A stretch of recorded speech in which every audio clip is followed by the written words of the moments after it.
Assalamualaikum warahmatullahi wabarakatuh, teman pecinta sejarah. Apa kabarnya hari ini? Mudah-mudahan dalam keadaan sehat walafiat. Mudah-mudahan Anda semua selalu dalam lindungan Allah Subhanahu wa taala. Teman pecinta sejarah, bertemu lagi dengan saya Anissa Aminsani di program Baca Sejarah.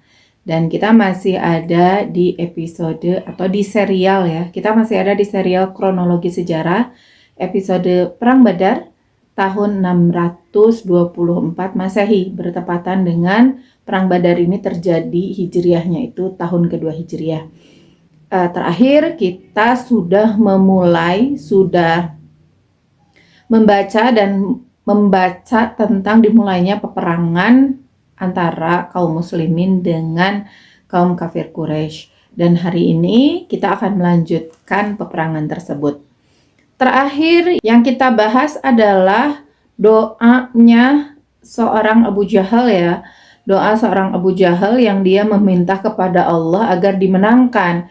Karena dia yakin betul bahwa apa yang dia lakukan adalah benar gitu. Atau dia juga bisa karena sebetulnya dia tahu bahwa Rasulullah adalah nabi dan benar, mungkin juga dia meminta hanya sekedar pembenaran bahwa apa yang dia lakukan adalah benar karena Muhammad, kata dia, yang telah memecah belah kaum Quraisy gitu, bukan dirinya. Dan sekarang kita akan ke judul berikutnya, yaitu Nabi Shallallahu Alaihi Wasallam mengobarkan semangat berperang. Di buku yang sedang kita bahas, yaitu kelengkapan tarikh Nabi Muhammad SAW yang ditulis oleh Munawwar Khalil. Materi ini ada di halaman 23. Nabi SAW mengobarkan semangat berperang. Melihat perang sengit yang hebat antara kedua pasukan, serta di antara tentara Islam ada juga yang tewas dan gugur dalam pertempuran. Sedang tentara musuh berlipat ganda banyaknya. Nabi SAW di samping terus berdoa kepada Allah dengan khusyuk dan khuduknya, beliau lalu keluar dari kemahnya seraya mengambil segenggam pasir, lalu ditaburkan ke arah barisan musuh, sambil mengucapkan, hancurkanlah wajah mereka. Kemudian beliau berdoa pula, Allahumma ra'ab qulubahum wa zalzil aqdamahum. Ya Allah, takutkanlah hati-hati mereka, dan goncangkanlah kaki-kaki mereka.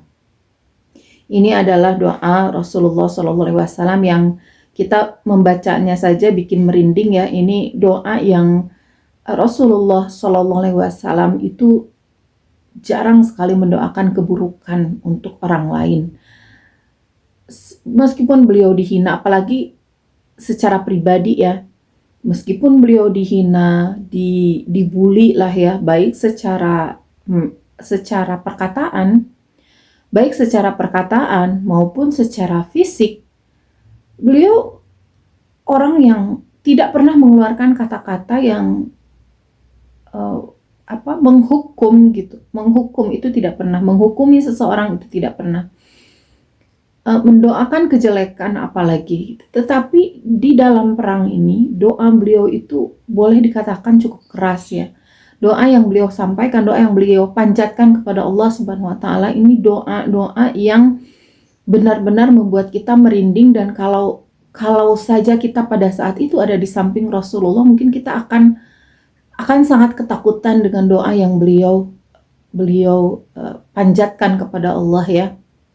Ini bukan doa yang sembarangan ya. Doa seorang nabi itu kan doa yang sangat diijabah.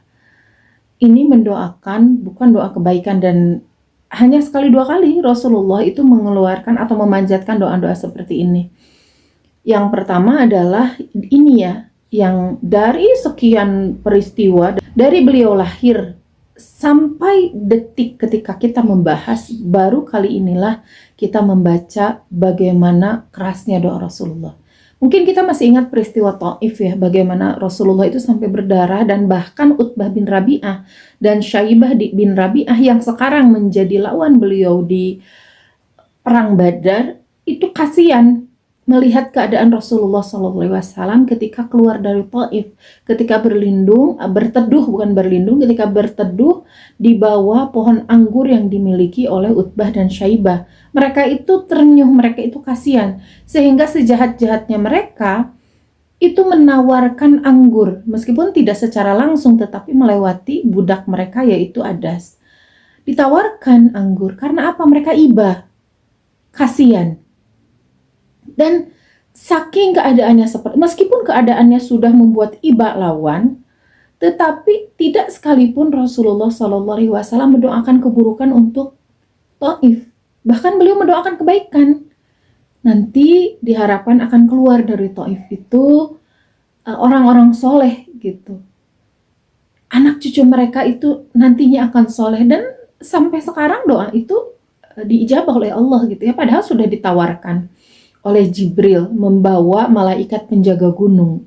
Mereka siap untuk apapun yang Rasulullah minta, mereka akan siap untuk menghancurkan Taif, menghancurkan orang-orang Taif. Tetapi tidak keluar sedikit pun dari kalimat Rasulullah yang kata-kata yang menghancurkan mereka. Tetapi di Badar ini, di perang Badar ini, karena ya sudah saya ulas ya di video sebelumnya, bahwa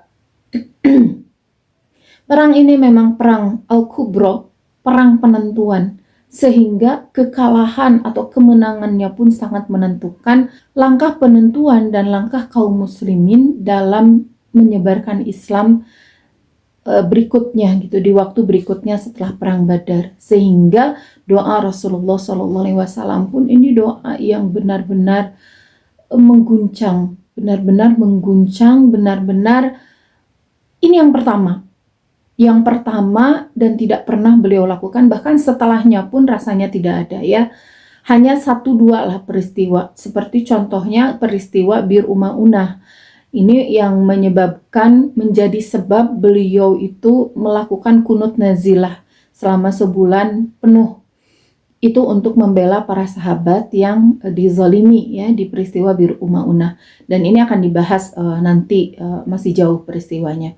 Tetapi di detik ini, di peristiwa Badar ini adalah detik pertama atau kali pertama Rasulullah SAW memanjatkan doa yang begitu membuat kita sebagai orang-orang yang beriman dan percaya akan dikabulkannya doa Rasulullah, percaya dengan keimanan yang mendalam, amin ya insya Allah. Ini akan membuat kita merasa merinding dan ketakutan. Goncangkanlah kaki-kaki mereka. Demikianlah Nabi SAW berdoa berulang-ulang. Doanya bukan 1 kali, teman pecinta sejarah. Ini doa yang dipanjatkan berulang-ulang. Sampai ketika itu terasa pula olehnya bahwa pertolongan Allah telah tiba. Beliau juga memberikan anjuran-anjuran yang dapat menimbulkan semangat membaja bagi tentara kaum muslimin, agar mereka tidak pantang mundur dalam menghadapi lawan yang besar jumlahnya itu.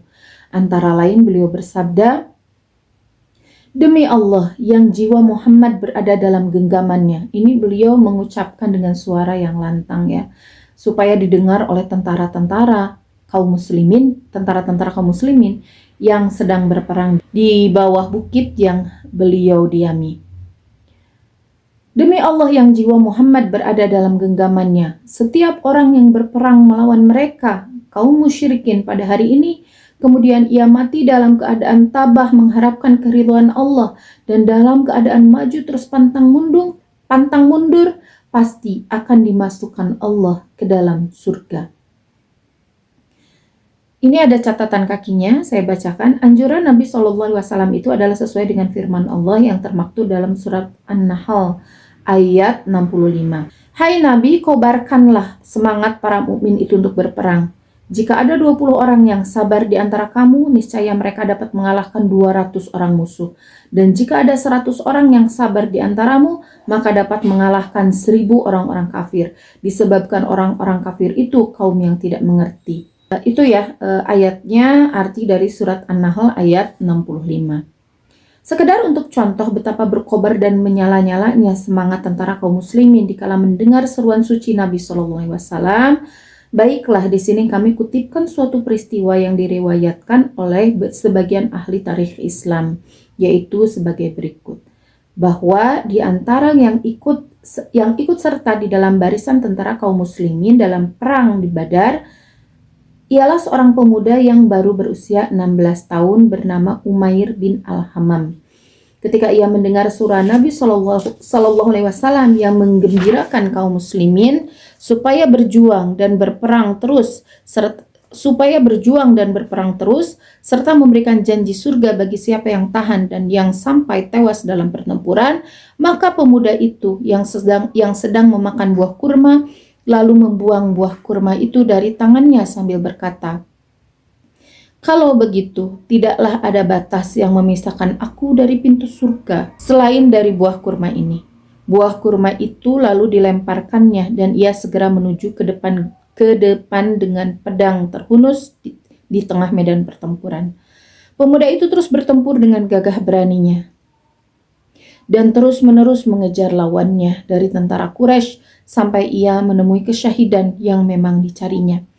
Inilah satu contoh dari beberapa contoh tentang kehebatan semangat tentara kaum muslimin dalam perang Badar. Masya Allah ya. Ketika diseru oleh Rasulullah SAW, ketika diberi semangat oleh Rasulullah SAW, para sahabat itu mendengarnya bukan hanya dengan telinga mereka, tetapi langsung itu meresap ke dalam hati dan pikiran mereka. Sehingga dalam sepersekian detik ya, dalam seketika itu juga, tubuh mereka pun mendukung apa yang mereka yakini dan mereka pikirkan. Langsung bahkan ketika memakan buah kurma pun dia tidak menyia-nyiakan. Ini kurma ini jadi penghalang nih, saya makan ini butuh waktu beberapa detik, saya rugi nih, nggak kebagian surga. Sampai segitunya pikiran dan suasana hati para sahabat radhiyallahu anhum. Betapa apa yang mereka lakukan itu seolah-olah mereka melakukan sesuatu itu memang surga sudah ada di hadapan mereka. Sudah kelihatan oleh mereka surga itu seperti apa. Sudah aromanya sudah tercium, pemandangannya sudah terlihat gitu ya. Seolah-olah tabir itu sudah dibuka bagi mereka, sehingga tidak membuat mereka tidak ingin lagi melihat dunia, bahkan dunia yang hanya sebutir korma aja mereka nggak mau lihat lagi, nggak mau menikmati lagi, apalagi kenikmatan dunia yang lain udah nggak ada. Di pandangan mereka itu sudah tidak ada dunia, yang mereka lihat adalah surga dan surga. Luar biasa ya ini. Seharusnya ini menjadi semangat bagi kita ya teman pecinta sejarah, ketika kita merasa lelah, ketika kita merasa capek dalam berdakwah di jalan Allah, dakwah dalam bidang apapun ya, dengan profesi apapun, kita pastikan yang namanya manusia merasakan lelah. Maka dengan membaca sirah seperti ini, apalagi sirah dengan aura peperangan seperti ini meningkatkan semangat yang membara di dalam dada kita. Jadi ketika kita memang membacanya sungguh-sungguh, ini tidak akan ada lagi jiwa yang menyek-menyek gitu ya. Betul tidak ya kalimatnya? Tidak ada lagi jiwa yang lemah, tidak ada lagi jiwa yang berkeinginan bahkan untuk istirahat. Udah, saya mau surga, saya mau kerja, saya mau berkarya, saya mau berdakwah di jalan Allah, saya harus menyebarkan agama Allah, saya harus memberitahu banyak orang tentang agama Allah gitu. Ya amin ya, mudah-mudahan kita bisa menyerap atau menirulah kejiwaan para sahabat sampai seperti itu. Kita lanjutkan ya. Mendengar seruan dan undangan suci ini, semangat tentara kaum muslimin semakin berkobar-kobar dan menyala-nyala, dan hati mereka semakin membaja. Nabi SAW juga bersabda, "Sayuhzamul jam'u wa yuwalluna dubur wa yuwalluna dubur." Golongan itu pasti akan dikalahkan dan mereka akan mundur ke belakang. Jadi bukan hanya doa untuk kehancuran musuh ya, tetapi Rasulullah juga memberi kabar gembira bahwa orang yang mereka lawan itu memang akan Allah kalahkan. Dengan demikian, semangat tentara kaum muslimin semakin menyala-nyala. Masing-masing terus menggempur pihak lawan dan terus menyerbu barisan musuh yang berganda-ganda banyaknya. Akhirnya tentara kaum musyrikin Quraisy dapat dikalahkan dan mengundurkan diri karena mereka telah bercerai-berai. Dan banyak pula yang mati terbunuh dan tertawan oleh tentara kaum muslimin. Berikutnya adalah judul yang baru, Kemenangan Tentara Kaum Muslimin. Berkat keteguhan dan ketabahan hati segenap tentara kaum muslimin, juga berkat kebersihan tauhid mereka kepada Allah, semangat mereka karena iman dan cinta kepadanya, dan berkat pimpinan Nabi SAW yang amat ikhlas dan selalu menyerahkan diri kepadanya, maka tentara kaum muslimin yang jumlahnya hanya sepertiga tentara musyrikin, dan juga walaupun alat-alat perlengkapan kaum muslimin serba kurang kalau dibandingkan dengan alat-alat perlengkapan tentara musyrikin, pertolongan Allah tetap dikaruniakan kepada tentara kaum muslimin yang menyebabkan kemenangan dapat diperoleh tentara kaum muslimin dengan gilang gemilang. Abu Jahal sebagai panglima perang tentara musyrikin Quraisy yang begitu sombong dan ganas serta begitu gagah perkasa lagi bersenjata lengkap dapat dibunuh oleh Mu'az bin Afra dan lehernya dapat dipancung oleh Abdullah bin Mas'ud. Umayyah bin Khalaf serta pimpinan Quraisy yang begitu congkak dan kejam, ia juga terkenal telah terbiasa berperang, ketika itu membawa pedang yang gemerlapan. Ia dapat dibunuh oleh Bilal. Dan Bilal adalah bekas budak Umayyah bin Khalaf yang pernah dianiaya dan disiksa olehnya ketika di Mekkah sehingga hampir saja tewas hanya karena ia mengikuti surat Islam. Demikian juga di antara ketua-ketua dan kepala-kepala kaum musyrikin Quraisy. Selain kedua orang tersebut juga mati terbunuh dalam keadaan terhina. Pada hari itu tentara kaum musyrikin yang mati terbunuh dalam pertempuran adalah 70 orang dan yang tertawan 70 orang juga. Adapun tentara kaum muslimin yang gugur 14 orang, terdiri dari 6 muhajirin dan 8 orang ansar. Nama-nama mereka adalah dari kalangan muhajirin, Ubaidah bin Harith. Ubaidah bin Harith itu yang tanding awal ya, yang saudara sepupunya Rasulullah, putra Harith, anak tertua dari Abdul Muthalib. Umair bin Abi Waqqas, Zusi Shimalain bin Abdi Amr, Aqil bin Al-Bukair, Sofwan bin Al-Baida, dan Mahja, budaknya Umar bin Khattab. Kemudian dari kalangan Ansar, yaitu Auf bin Haris, Muawiz saudaranya Auf. Jadi dua kakak beradik ini ya, Auf bin Haris dan Muawiz bin Haris. Harisah bin Suradah,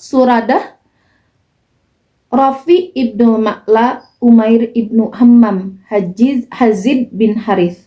Mereka itu dari golongan Khazraj. Kemudian ada Sa'ad bin Khisamah dan Mubashir bin Abdul Munzir. Ini dari golongan Aus. Demikianlah sebagaimana yang terdapat dalam kitab-kitab tarikh. Diriwayatkan bahwa ketika Abu Jahal dapat dibunuh oleh Mu'az bin Afra dan kepalanya dipancung oleh Abdullah bin Mas'ud, maka kepalanya lalu dibawa ke hadapan Nabi SAW. Tatkala itu Nabi menyahut, Allah la ilaha ghairuhu, la ilaha ghairuhullah, la ilaha ghairuhullah, la ilaha ghairuhullah. Qatalta Abu Jahal? Allah tiada Tuhan selain dia. Allah tidak ada Tuhan selain dia. Allah tidak ada Tuhan selain dia. Demi Allah, kamu membunuh Abu Jahal? Abdullah bin Mas'ud menjawab, iya. Sambil kepala Abu Jahal tadi dilemparkan ke hadapan Nabi SAW. Seketika itu juga beliau bersujud kepada Allah, menunjukkan syukur kepadanya, sambil mengucapkan, Alhamdulillahilladzi sadaqa wa'dah wa nasara abdah wa hazamal ahzaba wahdah. Segala puji bagi Allah yang benar janjinya dan yang telah menolong hambanya dan yang telah mengalahkan tentara musuh dengan sendirinya. Ini doa yang akrab kita dengar ya, yang akrab di telinga kita, sering dibacakan oleh orang-orang pas malam takbiran juga ya, ini sering dibacakan sambil takbiran gitu. Dan dengan membaca sirah kita tahu bahwa ternyata doa ini beliau ucapkan, syukur ini beliau ucapkan ketika terbunuhnya Abu Jahal. Sebetulnya ada kisah-kisah khusus ya tentang kematian-kematian tokoh-tokoh Quraisy ini ya. Bagaimana kematian Abu Jahal, bagaimana kematian Umayyah bin Khalaf, bagaimana kematian tokoh-tokoh yang lainnya, tetapi di buku ini sepertinya tidak disebutkan ya, karena saya cari di sini hanya langsung ke langsung ke pemakaman, kemudian wahyu-wahyu yang Allah turunkan, kemudian sudah berbagai kejadian penting setelah perang Badar Al-Kubra, dan sisanya sudah gitu ya. Di sini tidak disebutkan kisah tentang kematian Abu Jahal. Juga yang cukup fenomenal adalah kejadian meninggalnya Umayyah bin Khalaf. Tentang Abu Jahal, sebetulnya kisahnya lumayan seru ya. Mungkin saya ulas sedikit lah ya tentang kematian Abu Jahal. Jadi ketika berperang itu kan Abu Jahal itu tidak turun dari kudanya. Dia berperang dengan kuda ya, baju besi yang memang melindungi tubuh dan kudanya dengan sangat-sangat tertutup gitu, sangat terlindungi dengan baik. Kematiannya ini disebabkan oleh pemuda yang memang